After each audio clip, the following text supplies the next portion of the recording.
நன்றி ஆண்டவரே, நன்றி ஆண்டவரே, நன்றி ஆண்டவரே. இந்த நல்ல சமயத்துக்காக நன்றி சொல்கிறோம் ஆண்டவரே. இவ்வளோ தூரம் நம்ம கேட்ட செய்திக்காக, ஆலோசனைக்காக ஆண்டவரே நன்றி சொல்கிறோம்.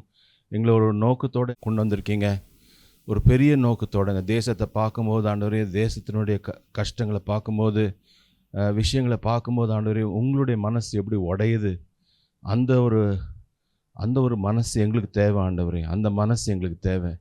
நாங்களும் அதே மாதிரி இந்த தேசத்தை நாங்கள் பார்க்கணும். அதுக்காக எங்களை கூப்பிட்டு வந்திருக்கீங்க. இந்த சமயத்தை ஆண்டவரே ஆசீர்வதிங்க. எங்களை இன்னும் உங்கள்கிட்ட நெருங்கி வர்றதுக்கு ஆண்டவரே எங்களை வழி காட்டுங்க.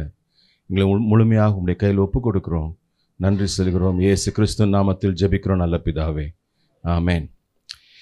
ஸோ நான் எடுக்க போகிற செஷன் நம்மளுடைய பிரசங்கத்தில், நம்மளுடைய ஊழியத்தில் நம்ம இன்னும் எப்படி ஆண்டவரோட நல்லா நெருங்கி இருந்து எப்படி ஆண்டவர் நம்மளை உபயோகிக்கிறதுக்கு எப்படி நம்மளை யூஸ் பண்ணுவார் அப்படின்ட்டு அது கொஞ்சம் விஷயங்கள் நம்ம பார்க்க போகிறோம். தொடக்கத்தில் மத்தேயு 9வது அதிகாரம் 36லேருந்து 38 நிறையா வசனங்கள் கொடுப்பேன். தயவுசெய்து முடிஞ்சால் நோட் பண்ணிக்கோங்க, வீட்டில் போய் நீங்களும் அதை தியானிக்கலாம். மத்தேயு 9:36லேருந்து 38. அறுப்பு மிகுதி, வேலையாட்கள் கொஞ்சம் அப்படின்னு ஆண்டவர் சொல்கிறார் இல்லையா? அப்போ வேலையாட்கள் கொஞ்சம்னு சொல்லும்போது என்ன என்ன என்ன விஷயத்தோட சொல்கிறாரு, எது முக்கியமான விஷயம் அப்படின்றாரு. அதுலேருந்து நம்ம என்ன பார்க்க முடியுது? வேலையாட்கள் கொஞ்சம்னு சொல்கிறாருல, அது நம்பர் சொல்கிறாரா, குவாலிட்டி சொல்கிறாரா? வேலையாட்கள் கொஞ்சம், அறுப்பு மிகுதி, வேலையாட்கள் கொஞ்சம் சொல்லும்போது நம்பர்ஸ் கொஞ்சம்ன்றாரா, குவாலிட்டி ஆஃப் பீப்புள் கொஞ்சம் சரியில்லை அப்படின்னு சொல்கிறாரா? எது சொல்கிறார்? நம்பர்ஸ் தான் சொல்கிறாரா, குவாலிட்டியும் சொல்கிறாரா? அப்போது அவர் என்ன சொல்கிறாருன்னா, அவர் எப்படி பார்க்குறாரு, ஜனங்களை எப்படி பார்க்குறாரோ அந்த மாதிரி பார்க்குற வேலையாட்கள் கொஞ்சம். அவர் எப்படி பார்க்குறாரு, ஜனங்களை எப்படி பார்க்குறாரு? இல்லை, ஜனங்களை எப்படி பார்க்குறாரு? அவர் மேய்ப்பின் இல்லாத ஆடுகளை போல தோய்ந்து போனவங்களும் சிதறப்பட்டவங்களுமா இருக்கிறாங்க அப்படின்ட்டு அப்படி பார்க்குறாரு. அதுதான் அவருடைய பார்வை. அந்த கண் தான் அவர் வச்சிருக்கிறார். அப்போ அந்த கண்ணு உள்ள வேலையாட்கள் கொஞ்சம். நம்பர்ஸ் இம்பார்ட்டன்ட் கிடையாது, அந்த மாதிரி கண்கள் உள்ள வேலையாட்கள் கொஞ்சம். ஸோ இன்றைக்கி அதுதான் நமக்கு தேவை. இப்போ நான் ஒரு ஆண்டோடைய வேலைக்காரனாக இருக்கணும்னா எனக்குள் இருக்க வேண்டிய குவாலிட்டி என்னென்னா, அதே மாதிரி இயேசுவானுடைய கண்கள் எனக்கு தேவை. இந்த தேசத்தை நான் பார்க்கணுன்னா இயேசுவானவர் இந்த தேசத்தை எப்படி பார்க்குறாரு? திருப்பி வாசிங்க 36வது வசனம். அவர் திரளான ஜனங்களை கண்டபொழுது அவர்கள் மேய்ப்பன் இல்லாத ஆடுகளைப் போல அப்புறம் தொய்ந்து போனவர்களும் சிதறப்பட்டவர்களுமாய் இருந்தபடியால் அவர்கள் மேல் மனதுருகி. அது மாதிரி தான் நீங்களும் நானும் இந்த தேசத்தை பார்க்கணும். இந்த தேசத்தினுடைய நிலைமையை பார்க்கும்போது இவ்வளோ பெரிய தேசம், சைஸ் மாத்திரம் முக்கியம் கிடையாது. நம்பர்ஸை பார்க்கும்போது உலகத்து முழுவதுலேயும் நம்பர் 1 கண்ட்ரி இது. இந்த கண்ட்ரியுடைய நிலைமை ஆண்டவர் பார்க்குறார். ஆண்டவர் பார்த்துட்டு சொல்கிறார், எனக்கு நான் தேசத்தை பார்க்குறேன், பயங்கரமான நிலைமை. இந்த தேசத்துக்கு ஆண்டவர் 2000 வருஷத்துக்கு முன்னால் ஆண்டவர் அவருடைய சீசனை அனுப்பினார். நிறைய தேசத்துக்கு ஆண்டவர் அனுப்பலை, இந்த தேசத்துக்கு ஆண்டவர் அனுப்பினார். மிஷினரிஸ் நம்ம பார்க்கும்போது எத்தனையோ மிஷினரிஸ் வந்தாங்க. இங்கிலாந்துலேருந்து வந்தாங்க, அமெரிக்காலேருந்து வந்தாங்க, ஜெர்மனிலேருந்து வந்தாங்க, ஃப்ரான்ஸ்லேருந்து வந்தாங்க, மற்ற கண்ட்ரிஸ்லேருந்து வந்தாங்க. அதில் கணக்கு போட்டு பார்த்தீங்கன்னா 1/3 மிஷினரிஸ் இந்தியாவுக்கு வந்தாங்க. மற்ற 2/3 எங்கே போனாங்க? மற்ற தேசத்துக்கெல்லாம் போனாங்க. 1/3 இந்தியாவுக்கு வந்தாங்க. ஏங்க இந்தியாவுக்கு வரணும்? ஏன் ஆண்டவர் 2000 வருஷத்துக்கு முன்னால் ஒரு சீசன் அனுப்பணும்? இந்த தேசம் ஆண்டவருடைய கண்களில் ஒரு முக்கியமான தேசம். இப்போ இந்த தேசத்துக்கு நம்ம வேலையாட்களாக இருக்கிறோன்னா நமக்கு அந்த கண்கள் இருந்தால் தான் நம்ம வேலையாட்களாக இருக்க முடியும். இன்றைக்கி நம்ம முக்கியமாக நம்ம கேட்க வேண்டிய ஜெபம் என்னென்னா, ஆண்டவரே உங்களுடைய கண்களை எனக்கு தாங்க. I need your eyes. உங்களுடைய கண்கள் எனக்கு தாங்க. ஏன்னா அந்த கண் இல்லைன்னா எவ்வளோ அறுப்பு இருந்தாலும் கூட அது ஒன்றும் நடக்காது. நான் வேலை ஆட்களாக இருக்கிறேன், நான் இது செய்வேன் அது செய்வேன்னு சொல்கிறது ஒன்றும் பிரயோஜனமே கிடையாது. அந்த அறுப்புனா என்னது? முதலாவது அதுதான் ஆண்டவர் நம்மக்கிட்டேருந்து எதிர்பார்க்குறாரு. சரி, ஆண்டவர்கிட்ட நம்ம எதிர்பார்க்கும்போது ஆண்டவர் என்ன சொல்கிறாருன்னா, நம்மளுடைய கமிட்மெண்ட் எப்படி இருக்கணும்னு ஆண்டவர் என்ன எதிர்பார்க்குறாருன்னா, மார்க் 8:35 மார்க் 8:35. தன் ஜீவனை ரட்சித்துக் கொள்கிறவன் அதை இழந்து போவான். ஜீவனை ரட்சித்துக் கொள்கிறவன் அதை இழந்து போவான். இப்போ நம்ம எல்லாம் இருக்கிறோம், நம்முடைய ஜீவனை காப்பாத்துறதுக்காக இருக்கிறோமா, அது இழந்து போறதுக்காக இருக்கிறோமா? உண்மையா சொல்லுங்க. காப்பாற்றுறதுக்காக இருக்கிறோம். யாரெல்லாம் நம்ம காப்பாற்றுறதுக்காக இருக்கிறோமோ அது என்ன பண்ணிடுவோம், என்ன ஆகும், இழந்து போயிடுவோம். ஆனால் என்ன போட்டிருக்கு வசனம், தன் ஜீவனை ரட்சிக்க விரும்புகிறவன் அதை இழந்து இழந்து போவான். என் நிமித்தமாகவும் சுவிசேஷத்தின் நிமித்தமாகவும் தன் ஜீவனை இழந்து போகிறவன் அதை ரட்சித்துக் கொள்வான். இன்னைக்கு இந்த தேசம் ஃபர்ஸ்ட் ஆஃப் ஆல் அவருடைய கண்கள் தேவை. அவருடைய கண்கள் இருந்தால் தான் நம்ம இந்த தேசத்தை நம்ம ஜெயிக்க முடியும். இந்த அறுப்பு மிகுதி, ஆனால் வேலையாட்கள் கொஞ்சம்னு சொல்லும்போது நம்பர் கிடையாது, கண்கள் உள்ள வேலையாட்கள். இயேசுவானவருடைய கண்கள் உள்ள வேலையாட்கள் தான் தேவை. அது ஒரு முக்கியமான விஷயம். இன்னொரு முக்கியமான விஷயம், நான் என்னுடைய ஜீவனை இழந்து போகிறதுக்கு நான் ரெடியாக இருக்கணும். இன்றைக்கி நம்ம எல்லாம் காப்பாற்றுறது தான் ரெடியாக இருக்கிறோம். எப்படி நம்ம காப்பாற்றலாம், எப்படி நல்லா செட்டில்டு ஆகிடலாம், எப்படி நல்லா சம்பாதிக்கலாம். இன்றைக்கி நான் உண்மையாக சொல்லுங்கள், பிள்ளைங்களை நம்ம வளர்க்குறோம், படின்னு சொல்கிறோம், நல்ல மார்க் வாங்கணும்னு சொல்கிறோம். என்னத்துக்காக நல்லா படிக்கணும்னு சொல்கிறோம்? பிள்ளைங்களை படின்றோம்ல, என்னத்துக்கு படிக்கணும்னு சொல்கிறோம்? What is the aim? பிள்ளைங்களை என்ன சொல்கிறோம் படிக்கிறதுக்கு? என்னத்துக்கு நோக்கம்? நல்ல சம்பாதிக்கணும். இழந்து போகணும்னு சொல்கிறோமா? உன் வாழ்க்கையை நீ இழந்து போகணும், சுவிசேஷத்துக்காக இழந்து போகணும் சொல்கிறோமா? அமெரிக்காவுக்கு போயிரு, கனடா போயிரு, ஆஸ்திரேலியா போய் செட்டில் ஆயிரு. வெக்கம். எப்படிங்க நம்ம இந்த தேசத்தை ஜெயிக்கணும்னா இந்தியாவுக்காக இரு. நீ இந்தியாவுக்காக நீ நல்லா படிக்கணும், இந்தியாவில் போய் நீ நல்ல உத்தியோகத்தில் இருக்கணும். ஏன்னா இன்னைக்கு ஹை லெவலில் நமக்கு ஆட்கள் தேவை, ஐஏஎஸ் லெவலில் ஆட்கள் தேவை, டைரக்டர்ஸ் ஆட்கள் தேவை, சீனியர் பொசிஷன்ஸில் ஆட்கள் தேவை. கொஞ்சம் பேர் தான் இருக்கிறோம். எங்கே வருவாங்க? நம்ம குடும்பத்துலேருந்து தான் வருவாங்க. அவங்கள எப்படி நம்ம மோட்டிவேட் பண்ணுறது? நீ உன்னுடைய வாழ்க்கையை இயேசுவானவருக்காக நீ இழந்து போகணும். நீ உன் படிப்பு உனக்காக கிடையாது. அப்படி சொல்கிறதுக்கு நம்ம ரெடியாக இருக்கிறோமா? இன்றைக்கி ஊழியக்காரர்களாக நம்ம சேர்ந்துருக்கிறோம். ஆனால் ஆண்டவர் நம்மளுடைய இருதயத்தை பார்க்குறா. நீ உண்மையாகவே இந்த தேசத்தை ஜெயிக்கணும்னு யோசிக்கிறியா? You must be willing to die. ஆண்டவரே, இந்த தேசத்துக்காக நான் மறிக்கிறதுக்கு நான் ரெடியாக இருக்கிறேன் அப்படின்னு சொல்லி நம்ம அந்த கமிட்மெண்ட்டோடு இருக்கணும். சரி, இப்போது இந்த பவுலுடைய வாழ்க்கையை பார்க்கும்போது ஒரு மாதிரி ஒரு ஸ்ட்ரேஞ்சாக ஒரு வாழ்க்கையை நம்ம பார்க்க முடியுது. 56வது வருஷத்தில் 1 கொரிந்தியர் எழுதும்போது வாசிங்க. 1 கொரிந்தியர் 15:9 என்ன எழுதியிருக்கிறாரு? நான் அப்போஸ்தலர் எல்லாரிலும் சிறியவனாய் இருக்கிறேன். அப்போஸ்தலர்ல சிறியவனாக இருக்கிறேன் அப்படின்றாரு. அது 56வது வருஷத்தில் எழுதின விஷயம். அப்போஸ்தலர்ல ஒரு சிறியவனாக இருக்கிறேன் அப்படின்னு சொல்றாரு. 4 வருஷம் கழிச்சு எபேசியருக்கு எழுதும்போது என்ன சொல்றாரு? எபேசியர் 3:8 என்ன போட்டிருக்காரு? பரிசுத்தவான்கள் எல்லாரிலும் சிறியவனாகிய நான் பரிசுத்தவான்களிலே சிறியவன். 56ல் சொல்றாரு, அப்போஸ்தலர்ல சிறியவன் சொல்றாரு. 4 வருஷம் கழிச்சு என்ன சொல்றாரு? பரிசுத்தவான்கள் எல்லாரும் சிறியவன் சொல்றாரு. 60வது வருஷத்துல 4 வருஷம் கழிச்சு 64 என்ன சொல்றாரு?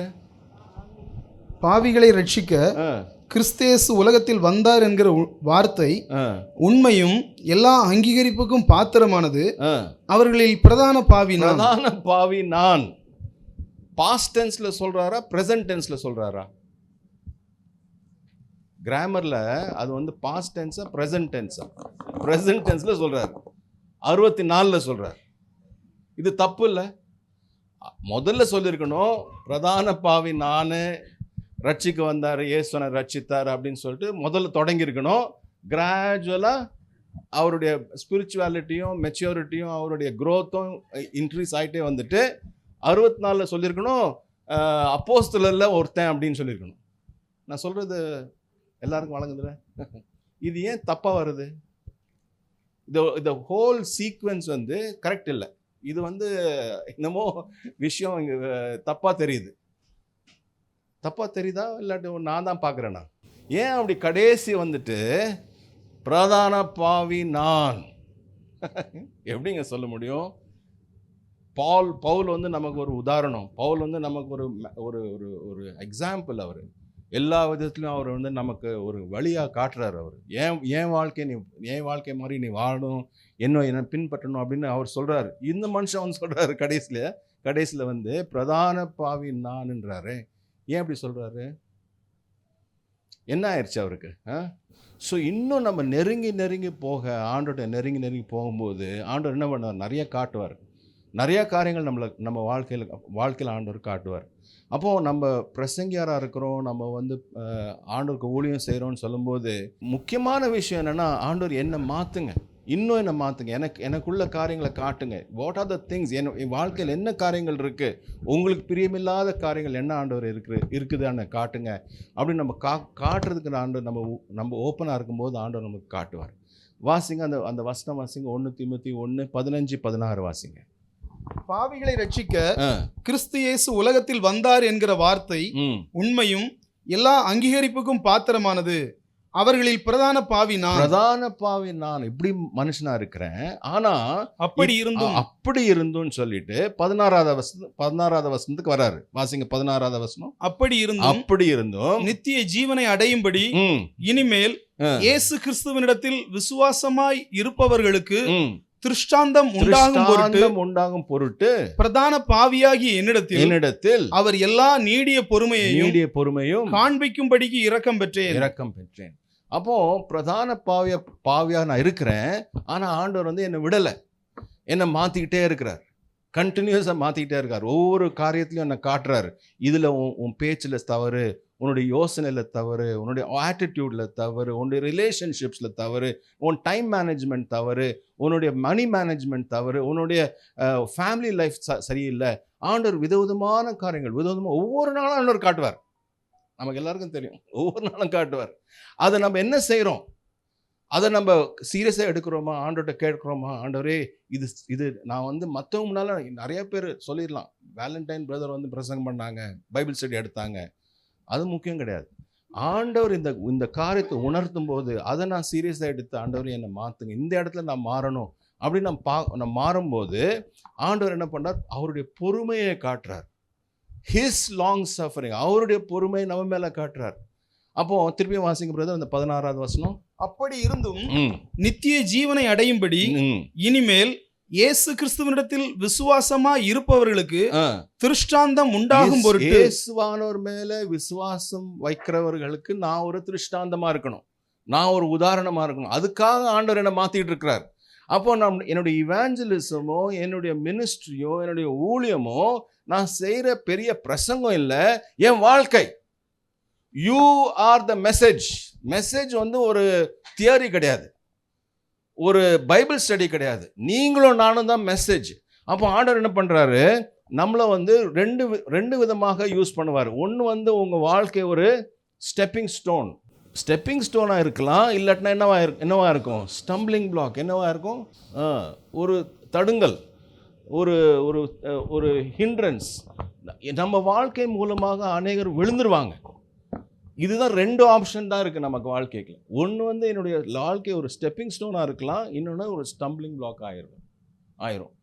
ஸ்டெப்பிங் ஸ்டோனாக இருக்கணும்னா என் வாழ்க்கை ஒரு ஸ்டெப்பிங் ஸ்டோனாக இருக்கணும். என் வாழ்க்கை மூலமாக அநேகர் ஆண்டவருக்குள்ள வாழ்கிறோன்னா நான் என்ன செய்யணும்? ஆண்டவரே எனக்கு ஒவ்வொரு நாளும் என் வாழ்க்கையில் இருக்கிற குறைவுகளை காட்டிக்கிட்டே இருங்க, அதை நான் மாற்றுறதுக்கு. ஏன்னா நீங்கள் அதுக்காக தான் என்னை திருஷ்டாந்தமாக மாற்றுறதுக்கு தான் என்ன செய்கிறீங்க? பொறுமையோடு என்னோட வேலை செய்கிறீங்க, பொறுமையோடு என்னை மாற்றி கொண்டு வந்துட்டு இருக்கீங்க. அதுக்கு நான் இடம் கொடுக்குறேன். எனக்கு இடம் கொடுக்க என்ன ஆண்டவர் என்ன பண்ணுவார்? நம்மளை ஒரு ஸ்டெப்பிங் ஸ்டோனை மாற்றுவார்.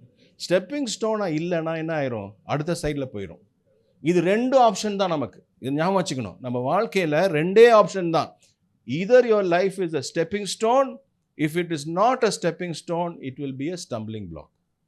அதனால இன்றைக்கி ஆண்டவர்கிட்ட முழுமையாக ஒப்பு கொடுக்கணும். ஆண்டவரே, மினிஸ்ட்ரி ஒரு ஒரு ஒரு ஆக்டிவிட்டி கிடையாது, மினிஸ்ட்ரி ஒரு ப்ரோக்ராம் நடத்துகிறோன்னு கிடையாது, மினிஸ்ட்ரி வந்து இன்றைக்கி ஒரு ஊழியம் செஞ்சுட்டு வந்துட்டோம் அப்படின்னு கிடையாது. மினிஸ்ட்ரி வந்து லைஃப், உங்கள் லைஃப். நீங்கள் தான் message.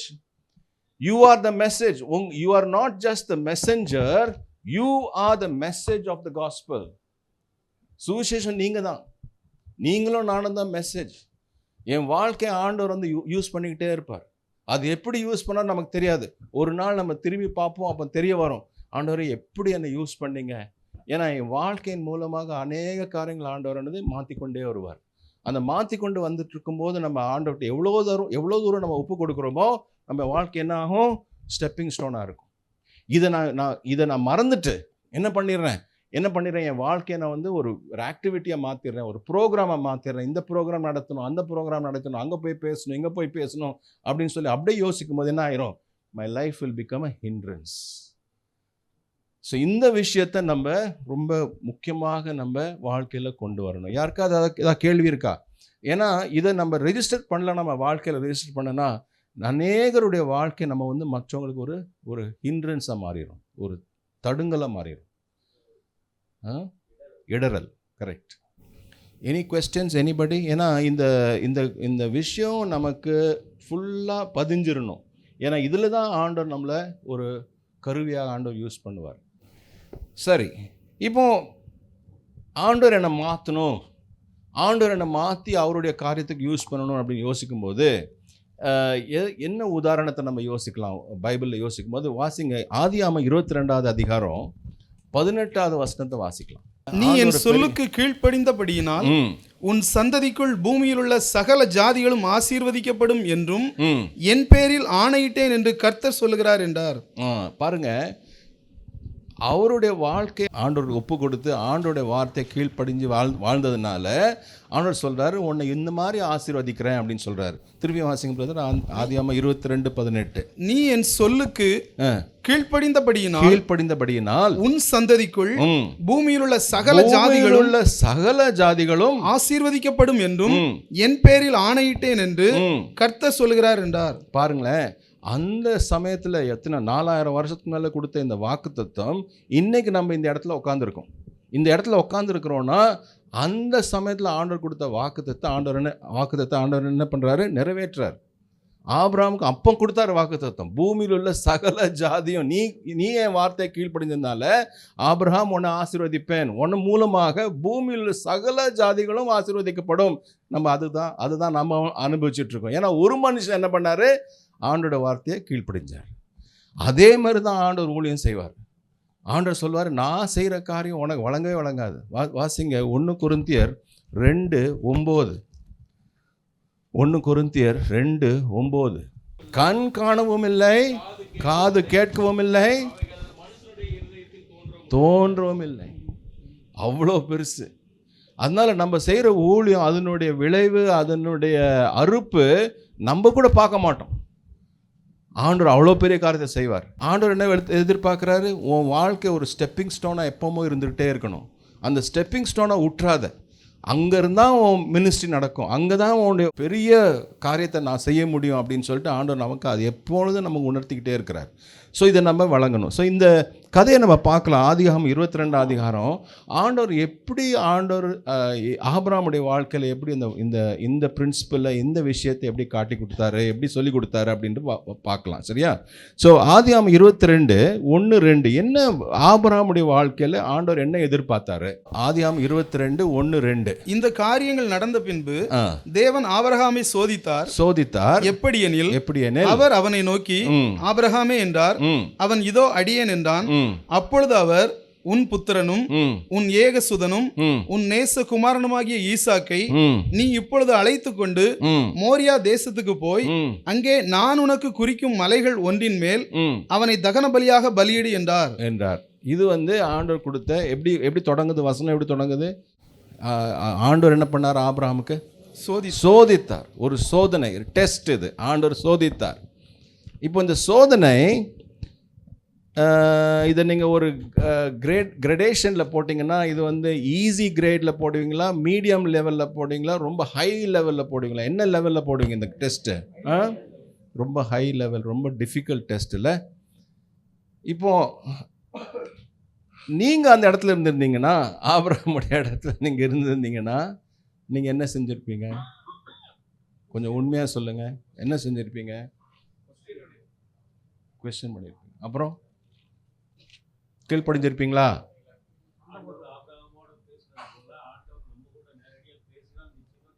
கீழ்ப்படிங்களா? Sure, very good, praise the lord brother. மகனை தகன பலியாக கொடுத்துரு அப்படின்னு சொல்லியிருந்தாலும் கீழ்ப்படிஞ்சிருவீங்களா? சண்டை போடுவீங்க. ஆனால் ஏன் இந்த மாதிரி டெஸ்ட் ஆண்டவர் கொடுத்தா? இதான் நம்ம படிக்க வேண்டிய இந்த கதையில் நம்ம படிக்க வேண்டிய விஷயம் என்னென்னா, என்ன டெஸ்ட் இது? ஆண்டவர் எங்கே மாத்திர? ஏன்னா நம்ம என்ன யோசித்தோம் இந்த செஷனில் நம்ம என்ன யோசிக்கிறோன்னா, நம்ம ஒரு ஸ்டெப்பிங் ஸ்டோனாக இருக்கணும். என் வாழ்க்கையின் மூலமாக ஆண்டவர் பெரிய காரியத்தை செய்யணும். ஆதியாகமம் 22:18 பூமியில் இருக்க சகல ஜாதிகளும் ஆசீர்வதிக்கப்படும். அந்த மாதிரி ஒரு லெவலில் ஆண்டவர் நம்மளை உபயோகிக்கணும்னா என்ன மாற்றணும் இல்லையா? அப்போ ஆண்டவர் மாற்றணும்னா அவர் என்ன பண்ணுவார்? டெஸ்ட் பண்ணுவார். டெஸ்ட்டுக்குள்ளே கொண்டு போவார், செக்குக்குள்ளே கொண்டு போவார். அந்த டெஸ்ட்டில் தான் நம்ம படிக்கணும், பாடங்களை படிக்கணும். ஸோ இந்த கதையின் மூலமாக நம்ம என்ன பார்க்குறோன்னா, என்ன டெஸ்ட் இது, என்ன பாடம் சொல்லி கொடுக்குறாரு ஆண்டவர்?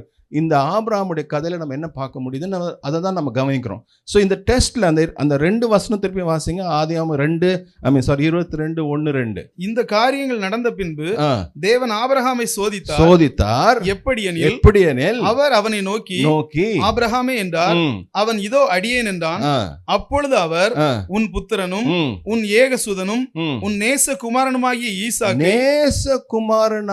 ஈசாக்கை நீ இப்பொழுது அழைத்துக் கொண்டு மோரியா தேசத்துக்கு போய் அங்கே நான் உனக்கு குறிக்கும் மலைகள் ஒன்றின் மேல் அவனை தகன பலியாக பலியிடு என்றார். அப்போ ஆண்டவர் இந்த வசனத்தை பார்க்கும்போது ஆண்டவர் ஆபிரகாமுடைய இருதயத்தை பார்க்கிறார்.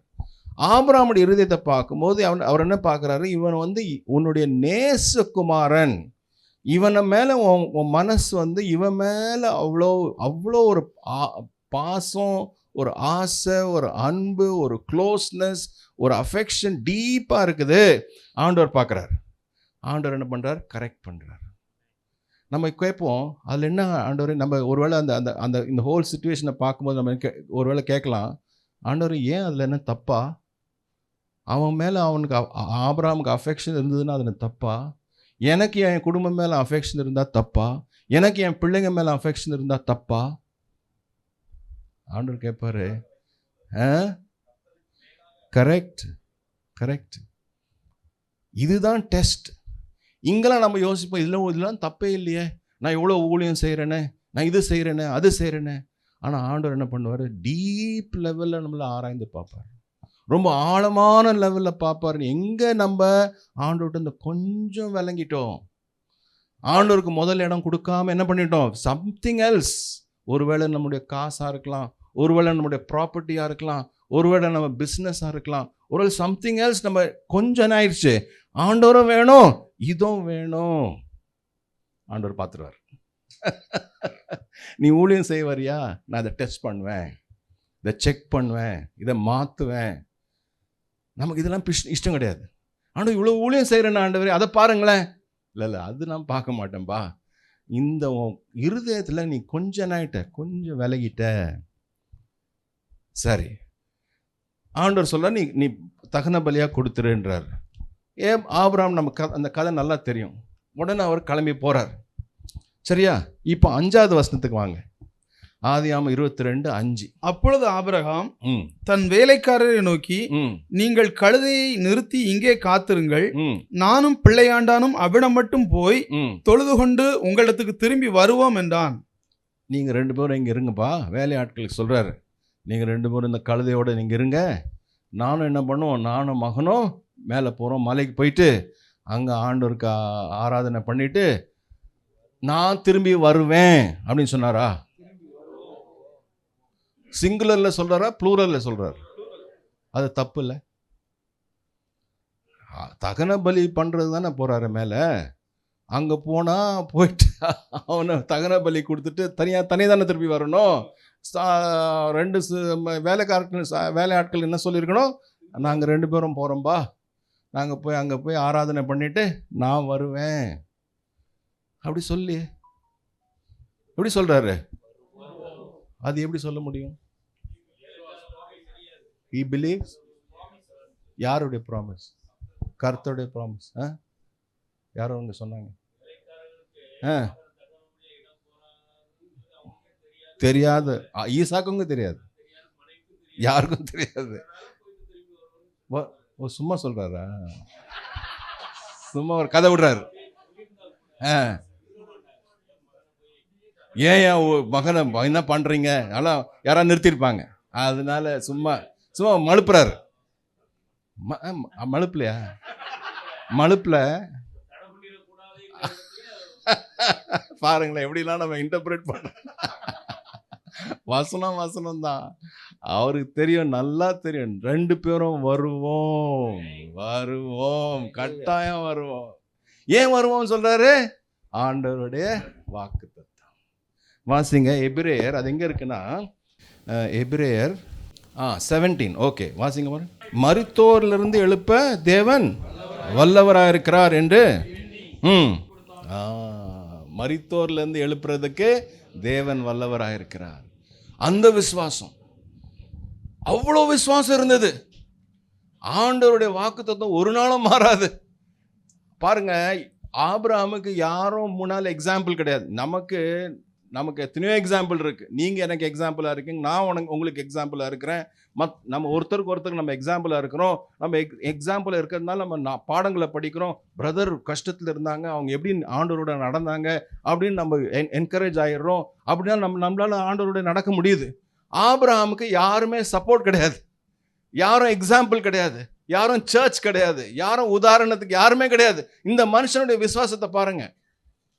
அந்த மாதிரி விசுவாசம். திருப்பி வாசிங்க பிரதர், எபிரேயர் 11 எங்கிருந்து வாசிங்க? 17 19 வாசிங்க. மேலும் விசுவாசத்தினாலே ஆபிரகாம் தான் சோதிக்கப்பட்ட போது ஈசாக்கை பலியாக ஒப்பு கொடுத்தான். ஈசாக்கினிடத்தில் உன் சந்ததி விளங்கும் என்று அவனோட சொல்லப்பட்டிருந்தது. இப்படிப்பட்ட வாக்குத்தத்தங்களை பெற்றவன் மரித்தோரிலிருந்து எழுப்ப தேவன் வல்லவராய் இருக்கிறார் என்று எண்ணி தனக்கு ஒரே பேரானவனையே பலியாக ஒப்பு கொடுத்தான். இவ்வளவு பெரிய விசுவாசம் இல்ல? அப்போ ஆண்டவர் சொல்லிருக்கலாம் பாருங்க, இது சோதனை இல்லையா? முழு அதிகாரமும் சோதிக்கிறார், உள்ளான இருதயத்தை சோதிக்கிறார். நமக்கெல்லாம் நல்லா வழங்குது. இந்த உள்ளான இருதயத்துல ஆண்டவர் என்ன பார்த்திருக்கணும்? விசுவாசத்தை பார்த்திருக்கணும். ஆண்டவர் சொல்லிக்கணும், ஆபிரகாம் உன் விசுவாசம்லாம் ஃபண்டாஸ்டிக் பா, என்ன விசுவாசம், இந்த மாதிரி விசுவாசம்லாம் இட்ஸ் டூ மச், எல்லாம் எக்ஸலண்ட் விசுவாசம். சோதனை விட்டுரு, தேவையில்லை. இந்த சோதனை ரொம்ப பயங்கரமான சோதனை. மகனை போய் தகன பலியா கொடுக்கிறது இஸ் நாட் ஈஸி. 5வது வசனத்துல சோதனை ஆண்டவர் முடிச்சிருக்கலாம். நமக்கு எல்லாருக்கும் கதை நல்லா தெரியும். சோதனை ஆண்டவர் ஒரு நேரத்தில் சோதனை என்ன பண்ணிட்டார்? ஆண்டவர் என்ன பண்ணாரு? நிப்பாட்டிட்டார் இல்லையா? Yes or no? என்ன சொல்ல மாட்டேங்க? நிப்பாட்டினாரா இல்லையா? சோதனையை நிப்பாட்டினார். அதே நிப்பாட்டின ஆண்டவர் 5வது வசனத்தில் நிப்பாட்டிருக்கலாம்ல. இந்த மனுஷனுடைய விசுவாசத்தை பார்த்துட்டு, இவ்வளோ விசுவாசம்பா, யார் இந்த மாதிரி விசுவாசம் யாருக்காவது இருக்குமா? நான் என்ன சொல்ல வரேன்னா, நம்ம நிறைய தடவை நம்மளே இவாலுவேட் பண்ணுறோம்னு சொல்லலாம். என் வாழ்க்கை நல்லா தானே இருக்குது, நான் விசுவாச வாழ்க்கை தானே வாழ்ந்து கொண்டு இருக்கிறேன், ஆண்டவர் மேலே எவ்வளோ விசுவாசம் வச்சிருக்கிறேன், இந்த காரியத்தில் விசுவாசம் வச்சேன், அந்த காரியத்தில் விசுவாசம் வச்சேன், மை லைஃப் இஸ் ஓகே, என் வாழ்க்கை நல்லா தானே இருக்கு. ஆனால் ஆண்டவர் சொல்வார், விசுவாசம் பரவாயில்ல, இன்னொரு விஷயத்தில் நீ விழுந்துட்ட. நான் சொல்றது வழங்குதா? ஹலோ, கொஞ்சம் கை தூக்கி சொல்லிருங்க. ஐயோ, okay, you understanding what I'm saying?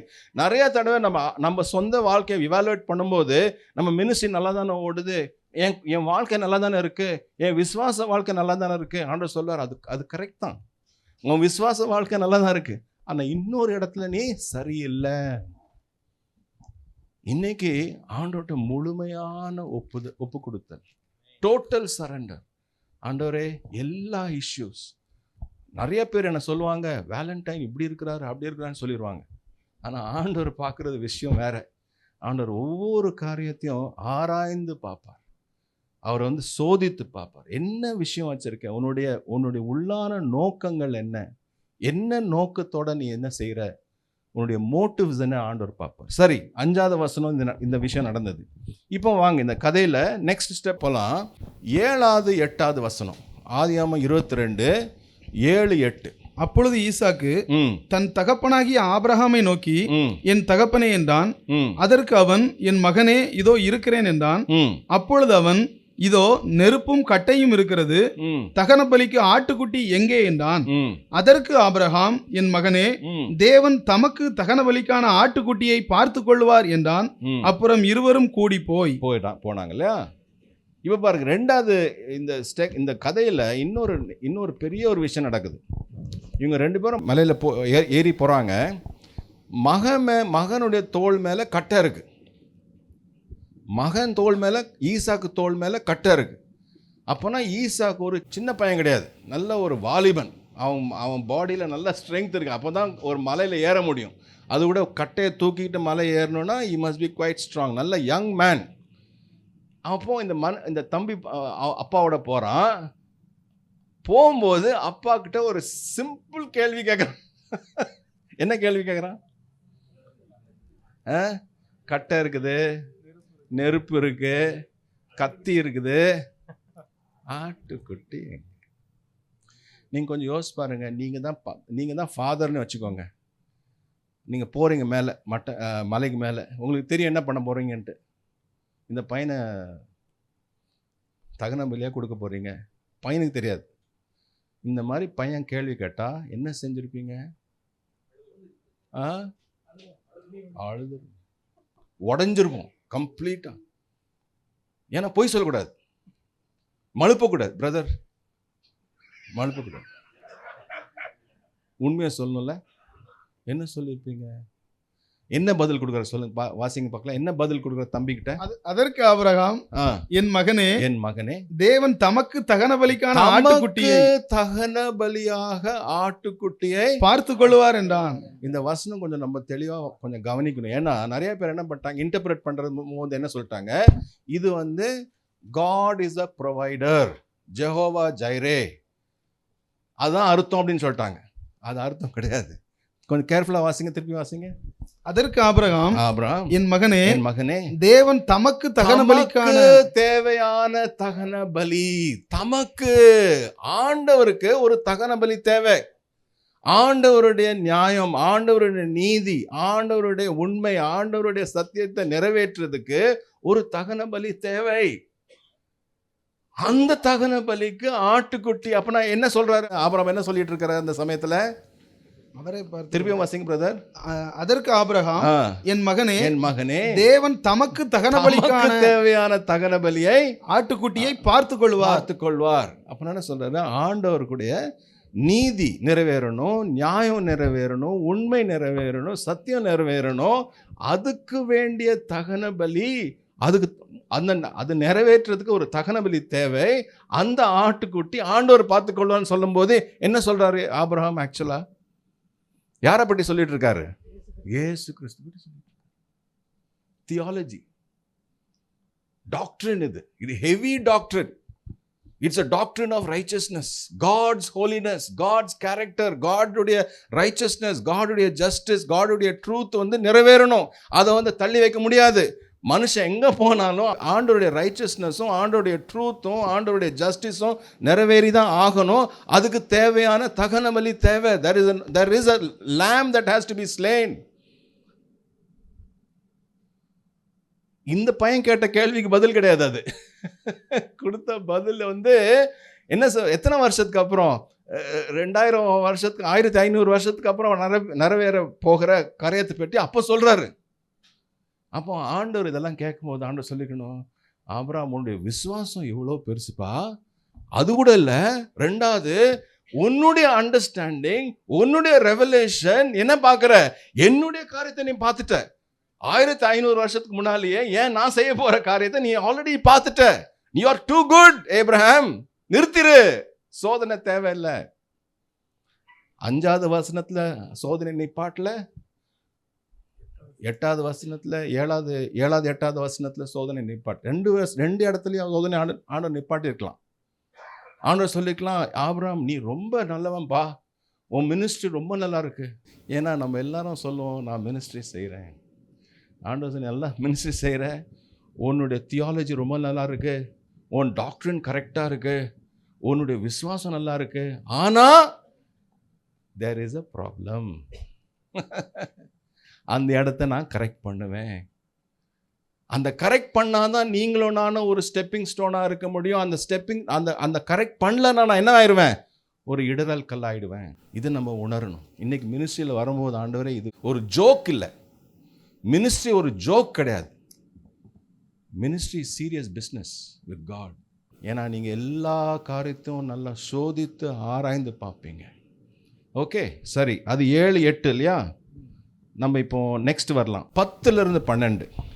பின்பு ஆபிரகாம் தன் குமாரனை வெட்டும்படிக்கு தன் கையை நீட்டி கத்தியை எடுத்தான். அப்பொழுது கர்த்தருடைய தூதனானவர் வானத்திலிருந்து ஆபிரகாமே ஆபிரகாமே என்று கூப்பிட்டார். அவன் இதோ அடியேன் என்றான். அப்பொழுது அவர், பிள்ளையாண்டான் மேல் உன் கையை போடாதே, அவனுக்கு ஒன்றும் செய்யாதே.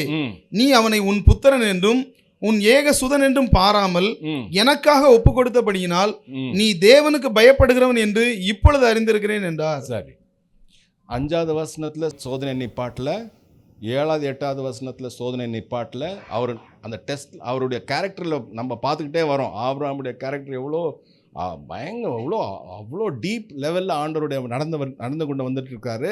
ஆனாலும் ஆண்டவர் சோதனை நிப்பாட்டில் 10வது வசனத்திலிருந்து வரும்போது நம்ம என்ன பார்க்குறோம்? திருப்பி வாசிங்க பிரதர். பின்பு ஆபிரகாம் தன் குமாரனை வெட்டும்படிக்கு. ஐயோ, அந்த வசனம் வாசிக்கும் போதே எனக்கு ஒரு மாதிரி இருக்கு. ஐ ஃபீல் வெரி ஒரு மாதிரி ஸ்ட்ரேஞ்ச். வெட்டும்படிக்கு, அவனை ஏமாத்துறதுக்கு கத்தி எடுக்கல, அவனை பயம் காட்டுறதுக்கு கத்தி எடுக்கல, வெட்டும்படி கத்தி எடுத்துட்டார். பழைய ஏற்பாட்டில் கத்தி வெளியே வந்துடுச்சுன்னா அது என்ன பண்ணணும்? ரத்தம் வரணும்.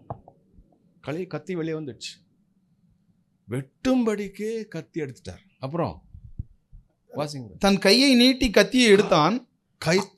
கத்தி மட்டும் எடுக்கல, கையும் நீட்டிட்டார். அப்போனா கை ஓங்கிருச்சு. ஓங்குன கை கீழே இறங்கணும், அவ்வளோதான். அதான் மூமெண்ட். ஓங்குன கை கீழே இறங்கணும். கத்தி கையில் பையன் ஆல்டரில் இருக்கிறான், கையில் கத்தி ஓங்கிட்டார் வெட்டுறதுக்கு. அப்புறம் என்னாச்சு? அப்பொழுது கர்த்தருடைய தூதனானவர், இப்போ நான் கேட்குற கேள்வி என்னன்னா, ஆண்டவரே நீங்கள் இந்த மனுஷனுடைய சோதனை அப்பவுமே நிப்பாட்டிருக்கலாம்ல. 5வது வசனத்தில் நிப்பாட்டிருக்கலாம், 7வது 8வது வசனத்தில் நிப்பாட்டிருக்கலாம், அதுக்கு முன்னாலே கூட நிப்பாட்டிருக்கலாம். ஏன் ஆண்டவரே கத்தியை நீட்டி, கத்தியை எடுத்துட்டு கையை நீட்டிட்டு அதுக்கப்புறம் நீங்கள் ஏன் நிப்பாட்டணும்? இவ்வளோ தூரத்துக்கு ஏன் கொண்டாடணும்? நான் சொல்ல முடியுமா? ஏன் இவ்வளோ தூரம் கொண்டாடுறாரு ஆண்டவர்? ஏன் இந்த டெஸ்ட்டை இவ்வளோ தூரம் டிலே பண்ணுறாரு? இவ்வளோ டிலே பண்ணி நிப்பாட்டுறாருன்னா என்ன பர்பஸ்? என்னது? என்ன பண்ணுறாரு ஆண்டவர்? என்ன சொல்லி கொடுக்குறாரு? என்ன பண்ணுறாரு ஆண்டவர்? முடிச்சிருக்கலாம்ல. இந்த டெஸ்ட்டு முடிக்க போகிறாரு, எப்படினாலும் டெஸ்ட்டை நிப்பாட்ட போகிறாரு. இவ்வளோ தூரம் கொண்டு போகணுமா? கத்தி கையில் வந்துடுச்சு, வெளியே வந்துடுச்சு, கத்தி கை ஓங்கிருச்சு, வெட்டணும்னு வந்துட்டார். அப்போ ஆண்டவருக்கு சொல்கிறார், நிப்பாட்டு, ஒன்றும் செஞ்சிடாத, இந்த பையன் மேலே ஒன்றும் செஞ்சிடாத. ஏன் இவ்வளோ தூரம்? What is the need to prolong the test? இது வாழ்க்கையில் இதை தான் ஆகுது. நம்ம வாழ்க்கையில் அநேக தடவை சில டெஸ்ட்லாம் ப்ரொலாங் பண்ணிகிட்டே இருக்கும், நிற்காது, போயிட்டே இருக்கும். நம்ம கேட்டுக்கிட்டே இருப்போம், ஆண்டவர் ஏன் ஆண்டவர் இந்த கஷ்டம் இன்னும் போக மாட்டேங்குது, முடிய மாட்டேங்குது, இந்த டெஸ்ட் நிற்காம வச்சுட்டு இருக்கீங்க, இன்னும் நடத்திக்கிட்டு இருக்கீங்க, ஏன் ஆண்டவரே? என்ன சொல்லுங்க, பதில் என்னது? அதுக்கு காரணம் என்ன? Why does God prolong the test? God seeing his deeds, சரி, endurance limit, சரி, என்னம்மா? முழுமை. That's right, total surrender. ஆண்டவர் டெஸ்ட் பண்ணும்போது என்ன விரும்புறாரு? Total surrender. அவருடைய கண்களுக்கு முன்பாக total surrender. Brothers and sisters, ஊழியத்தில் வரும்போது ரொம்ப கவனமாக இருங்க. ஆண்டவர் எதிர்பார்க்கறது சும்மா ஏனோ தானே எனக்கு கிஃப்ட் இருக்குது, பிரசங்கம் பண்ணிடலாம், ப்ரீச் பண்ணிடலாம், ஊழியம் நடத்திடலாம். பண்ணாதீங்க. ஏன்னா ஆண்டவர் எதிர்பார்க்கறது டோட்டல் சரண்டர். இன்றைக்கி நம்ம ஒப்பு கொடுக்கறதுக்கு வந்திருக்கோம். ஆண்டவர் என்னை யூஸ் பண்ணுங்க. ஆனால் ஆண்டவரே நீங்கள் எதிர்பார்க்குறது ரொம்ப சீரியஸ். டீப்பஸ்ட் லெவலில் ஆண்டவர் என்ன பண்ணுவார்? ஆராய்ந்து பார்ப்பார். அங்கே டோட்டல் சரண்டரை எதிர்பார்ப்பார். சரி, திருப்பி வாசிங்க பிரதர், 10வது வசனத்திலேருந்து பின்பு ஆபிரகாம் ஆ, தன் குமாரனை வெட்டும்படிக்கு ம், தன் கையை நீட்டி கத்தியை எடுத்தான். ம், அப்பொழுது கர்த்தருடைய தூதனானவர் ம், வானத்திலிருந்து ம். ஆபிரகாமே ஆபிரகாமே என்று கூப்பிட்டார். கூப்பிட்டான். அவன் இதோ அடியேன் என்றான். ம், அப்பொழுது அவர், ம். பிள்ளையாண்டன் மேல் உன் கையை போடாதே, போடாதே, அவனுக்கு ஒன்றும் செய்யாதே, ஒன்றும் செய்யாதே, நீ அவனை உன் புத்திரன் என்றும் ம். உன் ஏக சுதன் என்றும் பாராமல் அவனை உன் புத்திரன் என்றும் உன்னை ஏக சுதரனும் பாராமல் எனக்காக ஒப்பு கொடுத்தபடியினால் ஒப்பு கொடுத்தபடியினால் நீ தேவனுக்கு பயப்படுகிறவன் என்று இப்பொழுது அறிந்திருக்கிறேன் என்றார். தேவனுக்கு பயந்திருக்கிறவன் என்று இப்பொழுது அறிந்திருக்கிறேன். ஒரு கேள்வி, ஆபிரகாம் இதுக்கு முந்தைய ஆண்டவர் மேல பயம் இருந்ததா இல்லையா? இருந்ததா? Are you sure? பின்ன ஏன் இப்படி சொல்றாரு? இப்பொழுது அறிந்திருக்கிறேன், உனக்கு ஆண்டவர் மேல என் மேல பயம் இருக்குன்ட்டு இப்பொழுது அறிந்திருக்கிறேன் ஏன் சொல்றாரு? அப்பவுமே பயம் இருந்திருக்குல்ல, அப்போ இருந்து பயம் வந்துட்டு தான் இருக்குது. ஏன் இப்போ சொல்லணும் இப்போதான் அறிந்திருக்கிறேன், இப்போ பயம் இருக்கிறது அறிந்திருக்கிறேன் ஏன் சொல்லணும்? பூரண பயம் என்ன ப்ரூவ் பண்ணிட்டாரு? அன்பு. என்ன அன்பு? நேசகுமாரன் சொன்ன அந்த சமயம் தான், அந்த தொடக்கத்தில் அப்படிதான் போட்டிருந்தது. இப்போ என்ன வித்தியாசம் என்ன ஆச்சு? இந்த டெஸ்ட் மூலமாக என்ன வித்தியாசம் வந்தது ஆபிரகாமுடைய வாழ்க்கையில? சரண்டர் சொல்றீங்க, எல்லாம் ஜெனரலா பேசுறீங்க, ஸ்பெசிஃபிக்கா சொல்லுங்க. என்ன விஷயம் மாறிடுச்சு? எங்க மாறுதல் நடந்தது? கேரக்டர்ல என்ன வித்தியாசம் வந்தது? ஆண்டவருக்கு முதல் இடம், ப்ரையாரிட்டி. ஏன் மகன் கிடையாது, God is number 1. இந்த ஒரு டெஸ்ட்டை சொல்லி கொடுக்கிறதுக்கு பாருங்களேன் என்ன மாதிரி டெஸ்ட்ன்ட்டு பாருங்க. அவங்க நம்ம என்ன சொல்லியிருப்போம்? ஆண்டவர் என்ன தப்பு, நேசகுமாரன் தானே, இவ்வளோ வருஷத்துக்கு அப்புறம் நீங்கள் ஒரு குமாரனை கொடுத்தீங்க, அவருக்கு அந்த குமாரன் மேலே அன்பு இருந்தால் என்ன தப்பு? அவருக்கு கட்டாயம் நேசம் இருந்திருக்கும், அன்பு இருக்கும், பாசம் இருந்திருக்கும், அதில் என்ன தப்பா? ஆண்டவர்கிட்ட வரும்போது ஊழியம் செய்யும்போது ஒரு விஷயத்துலையும் ஆண்டவருக்கு பதிலாக எதையும் வச்சுட்டோம்னா அதை டெஸ்ட் பண்ணிடுவார். அதை டெஸ்ட் கொடுத்து நம்மளை என்ன பண்ணிடுவார்? மாற்றிடுவார். நமக்கு வர டெஸ்ட் பயங்கரமாக இருக்கும். எவ்வளோ ஜாஸ்தி நம்ம ஆண்டவருக்கு ஊழியம் செய்கிறோமோ டெஸ்ட்டுடைய இன்டென்சிட்டி ஜாஸ்தி ஆகும், அதனுடைய ஹீட் ஜாஸ்தி ஆகும், அதனுடைய பெயின் ஜாஸ்தி ஆகும். நம்மலாம் சொல்லுவோம், ஆண்டவர் இவ்வளோ ஊழியம் செய்கிற ஏன் எனக்கு டெஸ்ட்டு? ஏன்னா நீங்களும் நானும் ஆண்டவருக்காக நம்ம ஆண்டவர் சூஸ் பண்ணியிருக்கிறார். அப்போ ஆண்டவர் ரொம்ப ஆராய்ந்து பார்ப்பார், டீப் லெவல் ஆண்டவர் பார்ப்பார். ஆபிரகாமுக்கு இந்த கொடுத்த டெஸ்ட்னால ஆண்டவர் எவ்வளோ பெரிய ஒரு வித்தியாசத்தை ஆண்டவர் கொண்டு வந்துட்டார் ஆபிரகாமுடைய வாழ்க்கையில். சரி, டெஸ்ட் பாஸ் ஆயிடுச்சு, பாடம் படிச்சாச்சு. ஆண்டவர் உங்களுக்கு தான் முதல் இடம். திருப்பி வாசிங்க வருது அந்த 10-12 ரொம்ப ஒரு எக்ஸலண்ட் பேசேஜ். அதுலேயே நம்ம பிரசங்கம் பண்ணலாம். அந்த ஆதியாகமம் 22 10 to 12 நம்ம என்ன பண்ணலாம், ஒரு ஃபண்டாஸ்டிக் டீப் மெசேஜ் கொடுத்துடலாம். வாசிங்க திருப்பி. பின்பு ஆபிரகாம் தன் குமாரனை வெட்டும்படிக்கு தன் கையை நீட்டி கத்தியை எடுத்தான். அப்பொழுது கர்த்தருடைய தூதனானவர் வானத்திலிருந்து ஆபிரகாமே ஆபிரகாமே என்று கூப்பிட்டார். அவன் இதோ அடியேன் என்றான். அப்பொழுது அவர், பிள்ளையாண்டான் மேல் உன் கையை போடாதே, அவனுக்கு ஒன்றும் செய்யாதே, நீ அவனை உன் புத்திரன் என்றும் உன் ஏக சுதன் என்றும் பாராமல் எனக்காக ஒப்பு புத்திரன், உன்னுடைய ஏக சுதன் புத்திரன் நீ பாராமல் என்ன பண்ணிட்ட? எனக்காக ஒப்பு கொடுத்தபடியினால் ஒப்பு கொடுத்தப்பா. இந்த டெஸ்ட் நீ பாஸ் பண்ணிட்ட, அதனால நீ தேவனுக்கு பயப்படுகிறவன் என்று இப்பொழுது அறிந்திருக்கிறேன் என்றார்.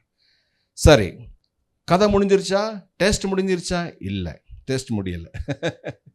இப்போ நெக்ஸ்ட் லெவல்ல வரும். ஆண்டவர் என்ன பண்ணுவாரு, நம்மள மினிஸ்ட்ரி கொண்டு வரும்போது ஒரு லெவல்ல டெஸ்ட் பண்ணுவார். டெஸ்ட் பண்ணிட்டு நம்ம பாஸ் பண்ணிட்டோம்னு சொல்லிட்டா என்ன பண்ணுவார், வேற மாதிரி கொண்டு போவார். அடுத்து இப்போ வாசிங்க 14 வாசிங்க. ஆபிரகாம் அந்த இடத்துக்கு யெகோவா ஈரே என்று பெயரிட்டான். சரி, அதனாலே கர்த்தருடைய 15 வாசிங்க. கர்த்தருடைய தூதனானவர் இரண்டாம் தரம் வானத்திலிருந்து ஆபிரகாமை கூப்பிட்டு, ரெண்டாவது தடவை கூப்பிடுறாரு. இப்போ இந்த முதல் தடவை கூப்பிடும் போதே ஆண்டவர் இவ்வளவு பண்ணிட்டீங்க, இப்போ ரெண்டாவது தடவை கூப்பிடுறீங்க, என்ன பண்ண போறீங்க? ஆனா அவன் சொல்றாரு, இப்ப நான் கூப்பிடுறேன், இப்ப பாரு என்ன செய்ய போறேன்னு பாரு அப்படின்னு சொல்லிட்டு திருப்பி கூப்பிடுறாரு. வாசிங்க பிரதர். நீ உன் புத்திரன் என்றும் உன் ஏக சுதன் என்றும் பாராமல். பாருங்க, ஆண்டவர் என்ன பண்றாரு, திருப்பியும் சொல்றாரு, எங்க நீ பாஸ் பண்ணிட்ட, உன் டெஸ்ட் நீ எங்க பாஸ் பண்ணிட்டேன்னு என்ன பண்றாரு, திருப்பியும் டீட்டெயிலா சொல்றாரு. திருப்பியும் வாசிங்க பிரதர். நீ உன் புத்திரன் என்றும் உன் ஏக சுதன் என்றும் பாராமல் அவனை ஒப்பு கொடுத்து இந்த காரியத்தை செய்தபடியால் நான் உன்னை ஆசீர்வதிக்கவே ஆசீர்வதித்து என்ன பண்ணுவேன், உன் சந்ததியை வானத்து நட்சத்திரங்களைப் போலவும் கடற்கரை மணலைப் போலவும் பெருக பண்ணுவேன் என்றும். இது யாரை பற்றி பேசுறாரு, யூதர்கள் பற்றி பேசுறாரா, யாரை பற்றி பேசுறாரு? ஆபிரகாமுடைய புத்திரர் யாரு? Who are the children of Abraham? We are the children of Abraham. வாசிங்க கலாத்தியர் 3:26 கலாத்தியர் 3:26 வாசி. நீங்கள் எல்லாரும் கிறிஸ்து இயேசுவை பற்றும் விசுவாசத்தினாலே தேவனுடைய புத்திரராய் இருக்கிறீர்களே. ஏனெனில் உங்களில் கிறிஸ்துவுக்குள்ளாக ஞானஸ்நானம் பெற்றவர்கள் எத்தனை பேரோ அத்தனை பேரும் கிறிஸ்துவை தரித்துக் கொண்டீர்களே. யூதன் என்றும் கிரேக்கன் என்றும் இல்லை, அடிமை என்றும் சுயாதீனன் என்றும் இல்லை. வசனம் எல்லாம் நமக்கு கொடுக்கப்பட்ட வசனம் இது. யூதன் என்றும் கிரேக்கன் என்றும் இல்லை, அடிமை என்றும் சுயாதீனன் என்றும் இல்லை, ஆண் என்றும் பெண் என்றும் இல்லை, நீங்கள் எல்லாரும் கிறிஸ்து இயேசுவுக்குள் ஒன்றாய் இருக்கிறீர்கள். இது நம்ம பெட்டி போட்டிருக்கு. சோ அங்க பாருங்க, ஆதியாகமம் 22 அதிகாரத்திலேயே ஆண்டவர் ஆபிரகாம் சொல்றாரு, உன்னை ஆசீர்வதிப்பேன்னு சொல்லிட்டு நம்மளை பற்றி சொல்லிட்டு இருக்கிறாரு. கொஞ்சம் யோசிங்க, அந்த வசனத்தை வாசிக்கும் போது, ஆதியாகமம் 22 அதிகாரத்தை வாசிக்கும் போது நமக்கு தெரியணும், ஆபிரகாம் ஆண்டவர் சொல்ற வார்த்தை, ஆபிரகாமுக்கு சொல்ற வார்த்தை நம்மளை பற்றி பேசிட்டு இருக்கிறார். அந்த மனுஷனுக்கு வழங்கி இருக்குமா சொல்லுங்க? would Abraham have understood? எத்தனையோ வருஷத்துக்கு அப்புறம் ஜனங்கள் வரப்போறாங்க, ஒரு சந்ததி வரப்போகுது, யூதர்கள் கிரேக்கர்கள் எல்லாம் ஒன்றா சேர்ந்துட போறாங்க, எல்லாம் ஒரு சபையா மாறிடும் அப்படின்ட்டு ஆபிரகாம் வழங்கியிருக்குமா?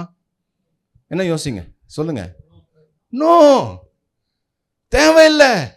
நீ அதை பற்றி யோசிக்க தேவையில்லை. மினிஸ்ட்ரி எவ்வளோ பெருசாகும், எவ்வளோ விரியும், எவ்வளோ ஒரு ஸ்ப்ரெட் ஆகும், அதை பற்றி நீ பயப்பட, நான் பண்ணுவேன். நீ ஒப்புக்கொடு, எல்லா காரியத்திலையும் நீ ஒப்புக்கொடு, டீப்பஸ்ட் லெவல் ஒப்புக்கொடு, நீ மாறிக்கிட்டே இரு. அவ்வளோதான் தேவை. நான் சொல்ற காரியத்தை, நான் எக்ஸ்பெக்ட் பண்ற காரியத்தை நீ ஒப்புக்கொடு, கீழ்ப்படி, நான் மாத்து. உனக்கு தெரியவே தெரியாது என்ன நடக்கும்ட்டு. தேவையே இல்லை. வாசிங்க பிரதர். யூதன் என்றும் கிரேக்கன் என்றும் இல்லை, அடிமை என்றும் சுயாதீனன் என்றும் இல்லை, ஆண் என்றும் பெண் என்றும் இல்லை, நீங்கள் எல்லாரும் கிறிஸ்து இயேசுவுக்குள் ஒன்றாய் இருக்கிறீர்கள். நீங்கள் கிறிஸ்துவினுடையவர்களானால் ஆபிரகாமின் சந்ததியராயும். நீங்க கிறிஸ்துவுடைய எப்படி போட்டிருக்கு, கிறிஸ்துவினுடையவர்களானால் ஆபிரகாமின் சந்ததியாராயும் வாக்குத்தத்தத்தின்படியே சுதந்திரராயும் இருக்கிறீர்கள். பாத்தீங்களா? கலாத்தியர் 3:29 எங்க கனெக்ட் ஆகுதுன்னு பாருங்க. ஆதியாகமம் 22 கனெக்ட் ஆகுது. திருப்பி வாங்க, ஆதியாகமம் 22 எங்க விட்டீங்க பிரதர்? எந்த வசனத்துல விட்டீங்க? 17 விட்டீங்களா? வாசிங்க. நான் உன்னை ஆசீர்வதிக்கவே ஆசீர்வதித்து உன் சந்ததியை வானத்து நட்சத்திரங்களைப் போலவும் கடற்கரை மணலைப் போலவும் பெருக பண்ணுவேன் என்றும். சோ யூதரும் இன்க்ளூடட் தான், யூதர்களும் இன்க்ளூடட் தான். ஆனா இது யூதர்கள் மட்டும் இல்ல, இந்த வாக்கு தத்துவம் நீங்களும் வந்துட்டோம். அதில் இந்த வாக்கு தத்துவத்தில் ஆபிரகாமுக்கு ஆண்டவர் கொடுக்குறாரு, ஆண்டவர் செய்கிறார். இந்த பெரிய காரியத்தை நான் செஞ்சிட்டு இருக்கேன் அப்படின்னு சொல்றாரு. இந்த மனுஷனுக்கு ஒன்றும் ஐடியாவே கிடையாது. வெறும் என்னன்னு தெரியும், நான் ஒப்பு கொடுக்கணும், நான் ஆண்டவரோட சரியா இருக்கணும். அப்புறம் ஆண்டவர் என்ன சொல்றாரு பாரு, இன்னும் வாசிங்க. கடற்கரை மணலை போலவும் பெருக பண்ணுவேன் என்றும் உன் சந்ததியார் தங்கள் சத்துருக்களின் வாசல்களை சுதந்திரித்துக் கொள்ளுவார்கள் என்றும். உன்னுடைய சந்ததியார் என்ன பண்ணுவாங்க?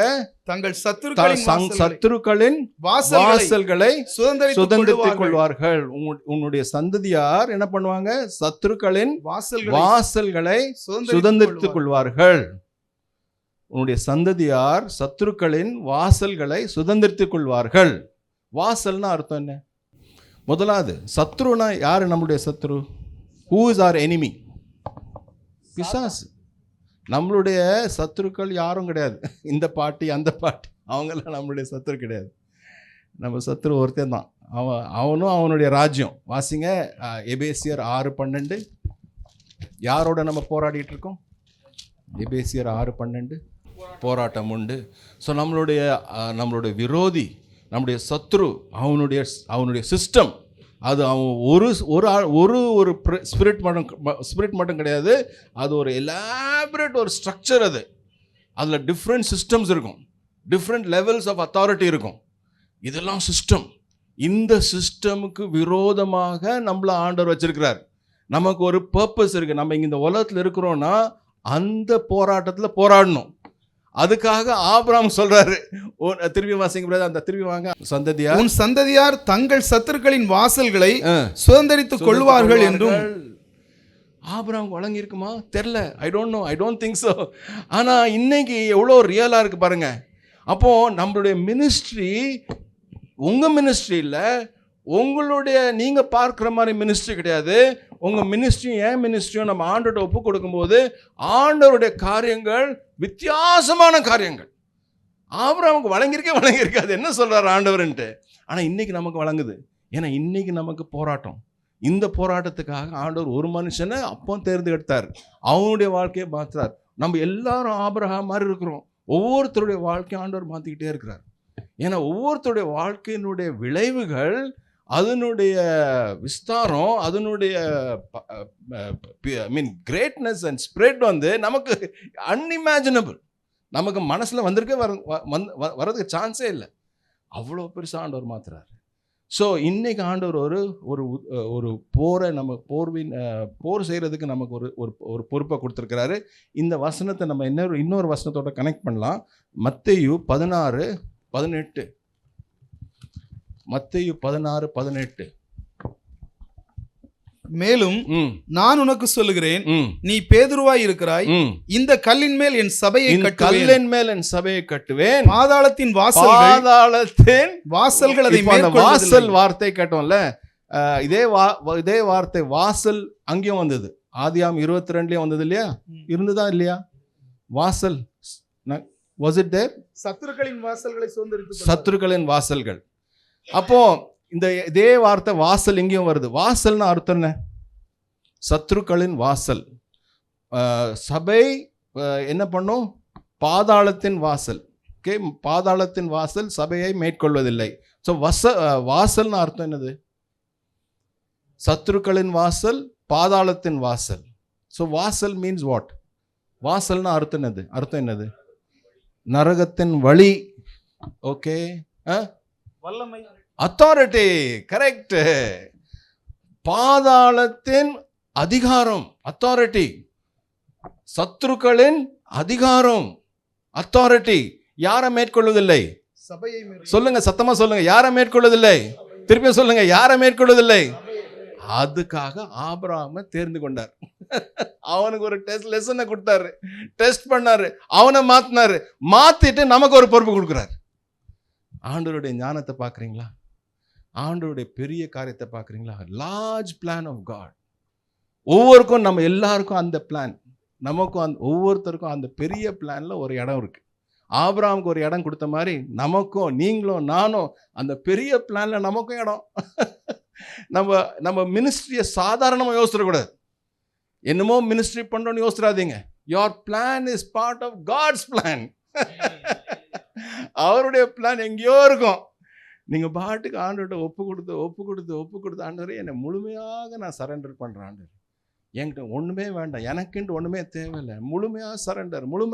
என்னை ஆபிரகாமை நீங்கள் மாற்றினது மாதிரி என்னை மாற்றுங்க ஆண்டவர், என்னை மாற்றுங்க ஆண்டவர், இன்னும் மாற்றுங்க. ஏன்னா I want to be part of that big plan. ஒரு நாள் நம்ம ஆண்டவருக்கு முன்பாக நிற்க போகிறோம். நம்ம எல்லாரும் ஒரு நாள் ஆண்டவருக்கு முன்பாக நிற்க போகிறோம். அப்போ என்ன பண்ணுவார் ஆண்டவர்? என்ன பண்ணுவார்? அந்த பெரிய பிளானை விரித்து காட்டுவார். ஒரு மேப்பை விரிக்கிற மாதிரி என்ன பண்ணுவார்? பெரிய பிளானை விரிச்சிட்டு, இந்த பிளானை பாரு, உன் வாழ்க்கையை பாரு, நீ இங்கே இருந்தல்ல, நான் இதை தான் செஞ்சிட்டு இருந்தேன் உன் வாழ்க்கையில், உனக்கு புரியவே இல்லை, நீ வழங்காமல் என்ன பண்ணுறத, உன் மினிஸ்ட்ரி தான் செஞ்சிட்டு இருந்தேன், உன்னுடைய காரியத்தை செஞ்சிட்டு இருக்கேன், நான் உன்னை மாற்றிட்டு இருக்கேன்னு அதை வழங்கவே இல்லை. நீ பாரு, நீ மாறிந்தனா, இஃப் யூ ஆர் சரண்டர், நீ என்னை ஃபுல்லாக நீ சரண்டர் பண்ணியிருந்தேன்னா இங்கே பாரு நான் எங்கே கொண்டு வந்திருப்பேன்ட்டு. நமக்கு இன்னைக்கு ஆண்டவர் ஆப்ஷன் கொடுக்குறாரு. என் பிளானோட நீ சேர்றதுக்கு ரெடியா இருக்கிறியா, இல்லைன்னா என் பிளானுக்கு ஒரு ஹிண்ட்ரன்ஸா நீ மாற போறியா? Stepping stone or stumbling block, 2 option தான். இன்னைக்கு நம்ம ஆண்டவர் சொல்ல, ஆண்டவரே I don't want to be a stumbling block ஆண்டவரே, அந்த பெரிய விஷயத்துல நான் ஒரு பங்கு எனக்கு இருக்கணும். I want to be part of that. ஏன்னா நான் ஒரு நாள் உங்க முன்னால் நிற்கும்போது ஐயோ ஆண்டவர் எல்லாம் மிஸ் பண்ணிட்டேனே, எனக்கு விளங்கவே இல்லையே அப்படின்னு நான் நிற்கக்கூடாது. ஓகே, பாதாளத்தின் வாசல்கள் சபையை மேற்கொள்வதில்லை. சொல்லுங்க, திருப்பி சொல்லுங்க, பாதாளத்தின் வாசல்கள் சபையை மேற்கொள்ள. திருப்பி சொல்லுங்க, பாதாளத்தின் வாசல்கள் சபையை மேற்கொள்ள. இதுக்கு தான் நம்ம வேலை. இன்னைக்கு அவன் இன்னும் சுத்திட்டு இருக்கான். அவன் சொல்றான் சபைக்கு ஒண்ணுமே தெரியாது, அவங்களுடைய வேலை என்னன்னு தெரியல. இன்னைக்கு நம்ம விரட்டி அடிக்கணும். ஏன்னா சபைக்கு தான் ஆண்டவர் அதிகாரம் ஜாஸ்தி கொடுத்துருக்கிறார். ஓகே, திருப்பி வாசிங்க 17. நான் உன்னை ஆசீர்வதிக்கவே ஆசீர்வதித்து உன் சந்ததியை வானத்து நட்சத்திரங்களைப் போலவும் கடற்கரை மணலைப் போலவும் பெருகவே பெருக பண்ணுவேன் என்றும் உன் சந்ததியார் தங்கள் சத்துருக்களின் வாசல்களை சுதந்தரித்துக் கொள்ளுவார்கள் என்றும். சுதந்தரித்துக் கொள்ளுவார்கள். வாக்குத்தத்தம் கொடுத்தாச்சு. ஆபிரகாமுக்கு எப்படி ஆண்டவர் வாக்குத்தத்தம் கொடுத்தாரு, அதை விசுவாசித்து அவர், நாங்கள் மலைக்கு மேலே போகிறோம், ரெண்டு வேலைக்காரர்களை என்ன சொன்னார், இங்கே கழுதையோட நெல்லு, நாங்கள் என்ன பண்ணிட்டோம், ஆராதனை பண்ணிட்டு வருவோம். இந்த வாக்குத்தத்தம் மாதிரி நம்மளும் பிடிச்சிக்கணும். ஆண்டவரே கொடுத்துட்டீங்க.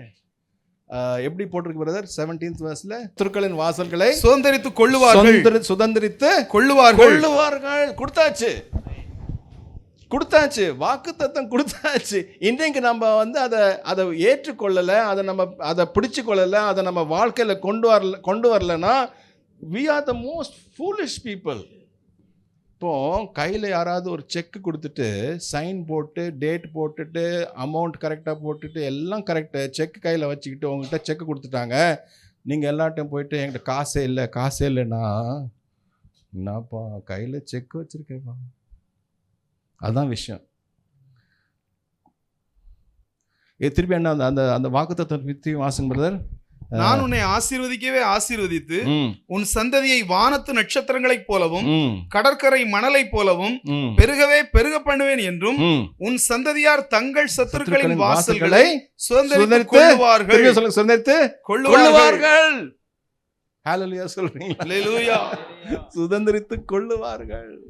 ஆனா இன்னைக்கு நம்ம சபை பயந்துட்டு இருக்கோம். அவங்க இப்படி பண்ணுவாங்க, அப்படி பயப்பட தேவையே கிடையாது. நமக்கு தான் அத்தாரிட்டி இருக்கு. நம்ம சொந்தத்து கொள்ளுவோம். வாக்குத்தத்தம் கொடுத்தாச்சு. இன்னைக்கு அந்த வாக்குத்தத்தில் நம்ம நின்று நம்ம என்ன செய்ய வேண்டிய காரியத்தை நம்ம செய்யணும். ஓகே, அது 17. 18 என்ன போட்டிருக்கு, நீ என் சொல்லுக்கு கீழ்ப்படிந்தபடியினால் உன் சந்ததிக்குள் பூமியில் உள்ள சகல ஜாதிகளும் ஆசீர்வதிக்கப்படும் என்றும் என் பேரில் ஆணையிட்டேன் என்று கர்த்தர் சொல்லுகிறார். பூமியில சகல ஜாதிகளும் ஆசீர்வதிக்கப்பட்டோம். அதை நான் முதல்ல தொடங்கினேன். இன்னைக்கு நம்ம இங்க உட்கார்ந்து இருக்கிறோம்னா இது வந்து சாதாரண விஷயம் இல்லை. இது ஒரு சாதாரண பிரதர் டேவிட் கணேசன் கூப்பிட்டாங்க அதுக்காக வந்திருக்கிறோம், அது இல்லை. நீங்க ஏன் உட்கார்ந்துருக்கிறீங்கன்னா ஆதியாகமம் 22:18 நிறைவேறுது. ஆண்டவர் முடிச்சிட்டு இருக்கிறார், அவருடைய வேலையை செஞ்சிட்டு இருக்கிறார். It's a privilege, we are part of God's big plan. ஒரு பெரிய பிளான்ல நமக்கு ஒரு பங்கு. So that's the great idea. சரி, இதை இந்த முழு கதையும் நம்ம ஒரு டயக்ராம்ல போட்டு பார்க்கலாம். I call it the maturity cycle. Okay, so என்ன ஆகும்னா நம்மளுடைய கிறிஸ்டியன் ஜேர்னி, வாழ்க்கை, இதில் ஒவ்வொரு தடவையும் ஆண்டவர் நம்மளை கொண்டு போகிறார், ஜேர்னியில் கொண்டு போகிறார். அப்புறம் டெஸ்ட் பண்ணுவார், விதவிதமான டெஸ்ட் வரும். நம்ம யூஸ்வலாக என்ன பண்ணுவோம், டெஸ்ட் பண்ணும்போது ஆண்டவர் நமக்கு வாழ்க்கையில் டெஸ்ட், நம்ம எல்லாருக்கும் டெஸ்ட் வந்திருக்கு. ஒருவேளை இப்போ கூட நம்ம ஒருவேளை நீங்கள் ஒரு டெஸ்ட்டுக்குள்ளே நீங்கள் போயிட்டுருக்கலாம், ஒரு கஷ்டத்துக்குள்ளே போயிட்டுருக்கலாம், நீங்கள் இந்த சமயத்தில் இருக்கலாம், அந்த சமயம் ஒரு கஷ்டமான நிலைமையில் இருக்கலாம். நம்ம டெஸ்ட்டுக்குள்ளே போகும்போது யூஸ்வலாக நமக்கிட்ட வர ரெஸ்பான்ஸ் என்னது சொல்லுங்கள் பார்க்கலாம். யூஸ்வலாக நம்ம எல்லாரும் வாழ்க்கையிலும் டெஸ்ட் வருது. டெஸ்ட் வரும்போது நம்ம என்ன மாதிரி ரெஸ்பாண்ட் பண்ணுறோம், எப்படி ரெஸ்பாண்ட் பண்ணுறோம்? யூஸ்வல் நார்மல் ரெஸ்பான்ஸ் என்னவா இருக்குது? why me கேள்வி. அப்புறம் இனஃப், போதாண்டவர் விட்டு. நம்ம ஜப கூட்டத்துலலாம் யூஸ்வல் ஜபம் என்னது? நார்மல் ப்ரேயர் மீட்டிங்கில் என்ன மாதிரி ஜெபம் நீங்கள் கேட்பீங்க? ப்ரேயர் ரிக்வெஸ்ட்னு சொன்னீங்கன்னா என்ன மாதிரி சொல்லுவாங்க ப்ரேயர் ரிக்வெஸ்ட்டு? இல்லை, what kind of prayer request you generally நம்ம ப்ரேயர் மீட்டிங்ஸில் என்ன மாதிரி ப்ரேயர் ரிக்வெஸ்ட் வரும்? சிக்னஸ் இருக்குது, கஷ்டம் இருக்குது, டெஸ்ட் இருக்குது, பிரச்சனை இருக்குது. ஆண்டவரே ஜெபம் பண்ணுங்க பிரதர். ஆண்டவர் என்ன பண்ணணும்? டெஸ்ட்டை எடுத்துடணும். இன்னைக்கு நம்ம ஜெபத்தையே மாற்றிடணும். தேங்க்யூ லார்ட் சொல்லணும். சரியா? Thank you for the test. ஏன்னா இந்த டெஸ்ட் மூலமாக தான் உங்களுடைய பெரிய காரியம் நடக்குது. என் வாழ்க்கையை மாற்றுறீங்க. என் வாழ்க்கையை மாற்றுறது மொத்தம் இல்லை, என் வாழ்க்கையை மாற்றும் போது நீங்கள் உங்களுடைய பெரிய காரியத்தை நீங்கள் செய்கிறீங்க. வாசிங்க யாக்கோபு 1:2-4. யாக்கோபு 1:2-4. என் சகோதரரே, நீங்கள் பலவிதமான சோதனைகளில் அகப்படும் போது உங்கள் விசுவாசத்தின் பரீட்சையானது பொறுமையை உண்டாக்கும் என்று அறிந்து அதை மிகுந்த சந்தோஷமாக எண்ணுங்கள். மிகுந்த சந்தோஷமாக எண்ணுங்கள். முடியுமா? இன்னையிலிருந்து நம்ம ஜெபமே மாறிடணும். டெஸ்டாவே யோசிக்க கூடாது. உங்க ஜெப கூட்டத்தில் என்ன சொல்லணும்? பிரதர் பிரைஸ் தி லார்ட், எங்க வீட்டில் ஒரு டெஸ்ட் நடக்குது. எங்க வீட்டில் பிரச்சனை. Price the Lord. ஏன்னா ஆண்டவர் மாத்துறாரு, கிரேட் ஒர்க் பண்ணிட்டு இருக்கிறாரு. எனக்கு வழங்கல, கஷ்டத்துக்குள்ள போயிட்டு இருக்கோம், ஆனா என்னமோ செய்யறாரு ஆண்டவர். ஓகே, வாசிங்க பிரதர். யாக்கோபு 1:2-4 வாசிங்க. என் சகோதரரே, நீங்கள் பலவிதமான சோதனைகளில் அகப்படும் போது உங்கள் விசுவாசத்தின் பரீட்சையானது பொறுமையை உண்டாக்கும் என்று அறிந்து அதை மிகுந்த சந்தோஷமாக எண்ணுங்கள். நீங்கள் ஒன்றிலும் குறை உள்ளவர்களாய் இல்லாமல் பூரணராயும் நிறை உள்ளவர்களாயும் இருக்கும்படி பொறுமையானது பூரண கிரியை செய்ய கடவது. அது போதும். இப்போ ஆண்டவர் என்ன பண்றார்? நம்மள என்ன பண்றார்? திருப்பி வாசிக்கிறது எப்படி போட்டிருக்கு? நீங்கள் ஒன்றிலும் குறை உள்ளவர்களாய் இராமல் பூரணராயும் நிறை உள்ளவர்களாயும் இருக்கும்படிக்கு. அப்போ ஆண்டவர் என்ன பண்றார்? நம்மள முழுமையாக்குறார், பூரணராக்குறார். அப்பனா அந்த பூரணராக்குறாருன்னா என்ன பண்றாரு? சிஸ்டர் சொன்ன மாதிரி இயேசுவானவருடைய சாயலை ஆண்டவர் என்ன பண்றாரு? திருப்பி உருவாக்குறார். அந்த சாயல் நம்ம இழந்துட்டோம். பாவம் செய்யும்போது நம்ம ஆண்டோடைய சாயலில் சிருஷ்டிக்கப்பட்டோம். பாவம் செஞ்சதுனால இதை இழந்துட்டோம். ஆனால் என்ன பண்ணுறார் ஆண்டவர்? திருப்பியும் அந்த சாயலை திருப்பியும் உருவாக்குறார். கொலோசியர் 3:10. ஒவ்வொரு ஸ்டேட்மெண்ட் நீங்கள் ஒரு ஸ்டேட்மெண்ட் பண்ணீங்கன்னா அதுக்கு அதனுடைய பிப்ளிக்கல் பேஸ் உங்களுக்கு கட்டாயம் இருக்கணும்.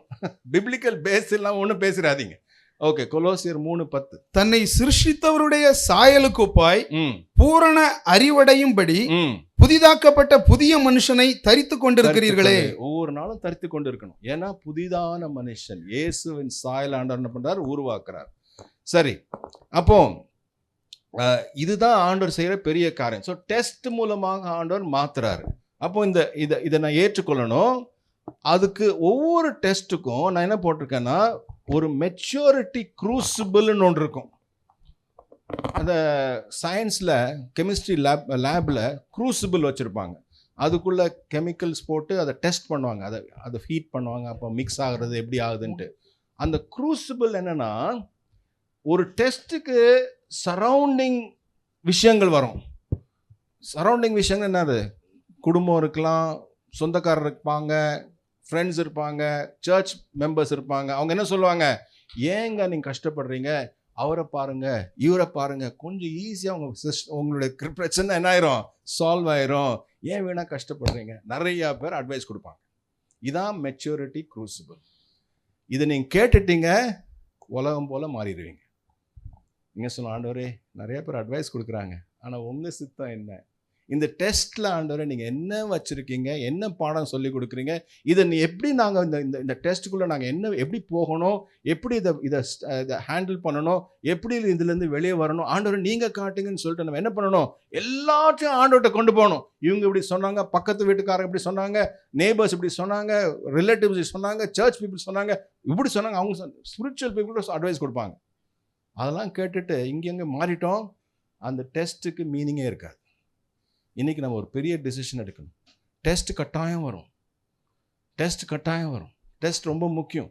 அந்த டெஸ்ட்டு எப்படி நம்ம ஹேண்டில் பண்ணுறோம், அது ஒரு முக்கியமான விஷயம். அப்போது அந்த அந்த க்ரூசிபிளில் என்ன வரும்னா, ஆப்பர்ச்சுனிட்டி டு சூஸ். நான் என்ன செய்ய போகிறேன், இந்த டெஸ்ட்டில் எப்படி இதை ஹேண்டில் பண்ண போகிறேன்ட்டு ஒரு ஸ்டெப் வரும்.